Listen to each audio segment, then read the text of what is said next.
On the heat in the night, I'm on a sword. I see it now, and I tell him a war with brains is brewing.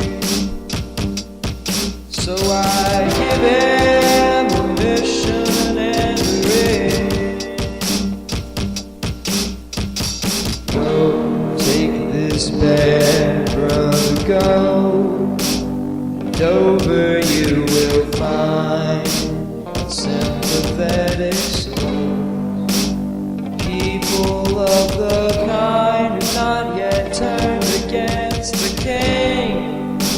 Cordelia among them, go, they'll know who sent you, and the storm rages on. This scene provides new perspective on the outside world in which Lear lives. It zooms out from his personal life and hints at a larger external political struggle. In lines 5 through 7, the knight describes the storm and its effect on Lear. Bids the wind below the earth into the sea, or swell the curled waters above the main, tears his white hair. The storm's chaos symbolizes Lear's disruption of the great chain of being and how his actions have created faults in the powers and politics of Britain.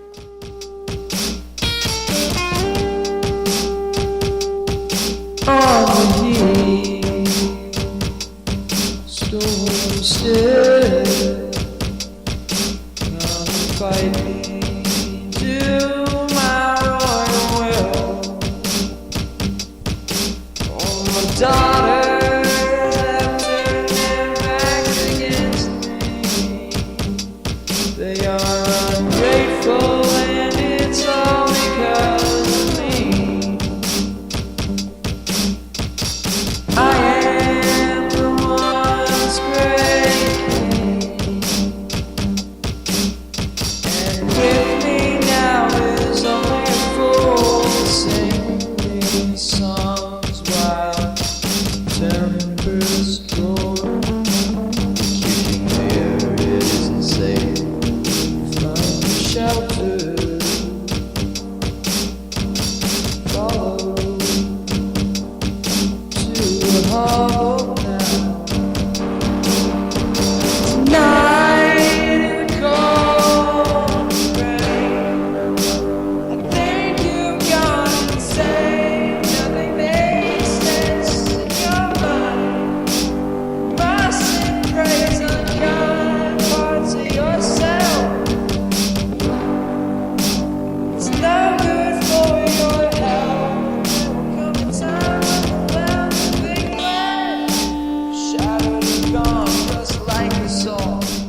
Lear's slow descent into madness begins as he enters the heath.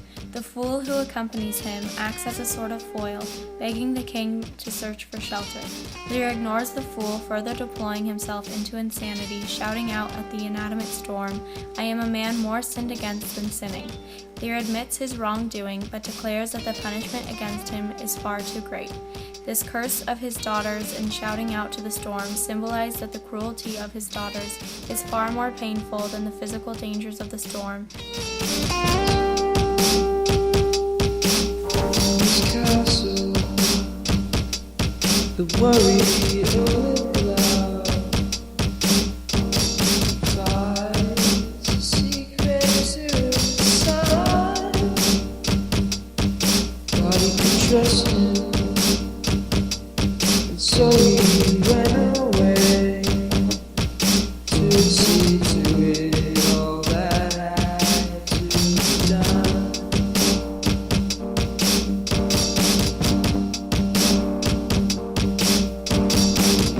My father has trusted me again. A mistake is to regret when I turn it. I'll turn it on the side. There's come a time to take what is mine. Here we are presented with another example of betrayal by one's own children. Gloucester confides a secret of there being a division betwixt the dukes and Edmund, and leaves him in search of Lear. The contrast of loyalty between Lear and Gloucester's relationship versus Edmund and Gloucester's represents the overarching theme of betrayal, with the delighted Edmund plotting to use this information to turn the Duke of Cornwall against his father and inherit that power hereafter. I won't go inside. I swear I can't even feel the storm.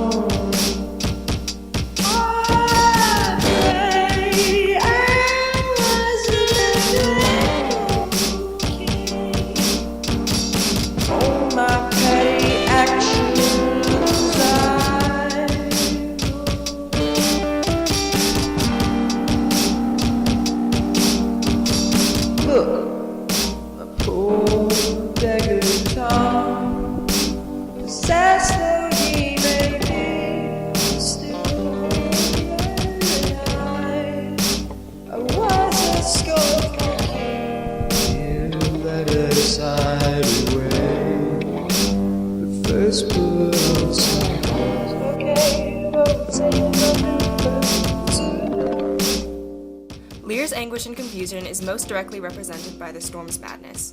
The continually worsening storm is contrasted with Lear's own distress when he claims he cannot feel the storm. When the mind's free, the body's delicate. The tempest in my mind doth from my senses take all feeling else. Lear believes that he cannot feel any physical pain from the storm due to his mental distress and the greatness of his insanity to be able to block out any harm done to his body while in the heat. The circumstances of child betrayal between Gloucester and Lear grow very similar, with the exception of Gloucester still remaining slightly intact with his sanity, as he states, "I am almost mad myself. I had a son, now outlawed from my blood," thus demonstrating how continuous and influential the theme of betrayal plays in this act. Lear shows some rare compassion and self-justice when he laments the poor whom he never cared for as king and the harshness of their situation. Empathizing with poor Tom, he tears off his clothes. "Off, off, you lendings. Come, unbutton here." He has, in nakedness, gained humility and humanity.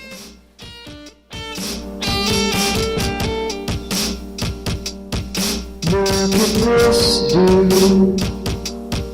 Cornwall, see this now. This treacherous letter, my father saw that Go, Edmund, go, don't now. I'll take care of your dad for all the backstabbing he's had. Plan is action, it's coming fast. Never wait for dad, depending on my father. His loyalty shall rule him. Empower me. In this scene, both Edmund and Cornwall pretend to be virtuous while they attempt to justify their disloyalty. Lear and Gloucester are both the victims of self-serving people, and Edmund's feigned regret over betraying his father shows that his honor is subordinate to his greed for power. Cornwall's presence reinforces Edmund's decisions, as Cornwall sees Gloucester's actions as treasonous. This endorses Edmund's treachery and provides him with a sense of self-righteous justice.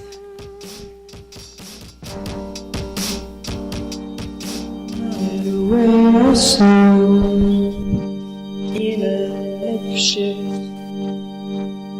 Pretend prison cell. I won't court now. I will punish you. I will punish you.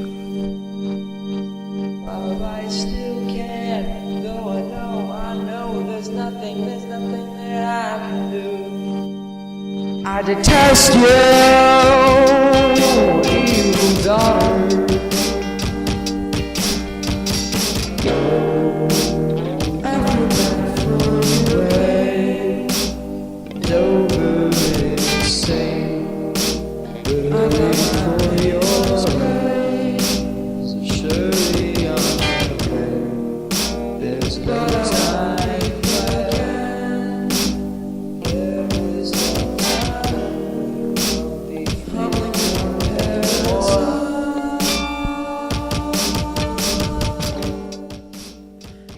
gibberish about fond fiends fits both Lear's and Gloucester's situations, as they have both been victims of deceit.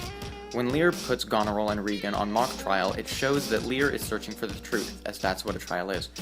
After Lear heeds Gloucester's warning and flees to Dover, Edgar is left on stage and ties together the parallel plots. The king has cruel children, while Edgar has a cruel father, but recognizes that his situation is insignificant compared to the king's, as he has lost both his rule and his mind. Dirty Gloucester, you have been a fool for helping the king and fool escape. Your Edmund's told us all, you'll be punished now for your treachery, yeah, and for your faith.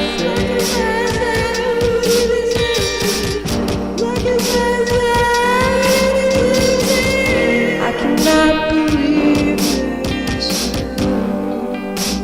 The sun rolls down and burns before the eyes of the hand. It's most ungodly curse, but now I understand my purpose in this verse, so I must die. This scene illustrates Edmund's wickedness as he simply leaves on his errand while his father has his eyes removed, and Cornwall's villainy is not completely unexpected, as his anger earlier in the act builds to the brink of losing control. Still, Cornwall argues that he is provoked and must gratify his wrath. Gloucester believes in divine justice, just as Lear has implored the gods for justice, but justice seems to be lacking in King Lear, and the loss of Gloucester's eyes is certainly one instance. Interestingly, Regan shows real humanity when Cornwall is wounded. Her question, "How is't my lord? How look you?" shows that she isn't totally self-serving, one of the only moments where Regan seems human.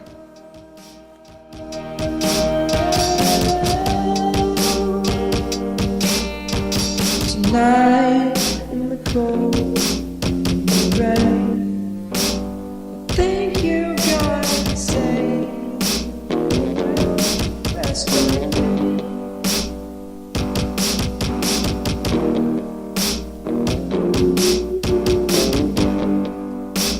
I think you're gonna say, just like this.